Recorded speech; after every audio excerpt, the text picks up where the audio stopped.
আজ দুপুরে টুবুকে লাঞ্চ করানোর পর ঘুম পাড়াতে নিয়েছিলাম, তবে দেখো দুষ্টু ছেলের কাণ্ড। কখনো ঘোড়াটাকে ছুঁড়ে মারছে, আবার কখনো নিজেই হাম্পি করছে, আবার কখনো ঘোড়ার পিঠে চেপে টাকডুম টাকডুম। সারা বিকেল এভাবেই কেটেছিল তার। বিকেলবেলা টুবুসোনা বেশ বড় একটা সারপ্রাইজ পেয়েছিল মাসিমণির কাছে।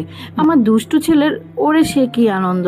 সাইকেলটি এখনো না চালাতে পারলেও চালানোর কিন্তু তার যথেষ্ট ইচ্ছে আছে। গাড়ির ড্রাইভার এখনো পোক্ত হয়নি, তাই ড্রাইভারের হেল্পার বাড়ির সকলকেই হতে হয়েছিল। কখনো মাসিমণি, কখনো মাম্মাম, কখনো বা দাদান, আবার কখনো বাড়ির কেউই ছাড় পায়নি তার হাত থেকে। গাড়ির মিউজিকটি বড্ড পছন্দের হয়েছে তার।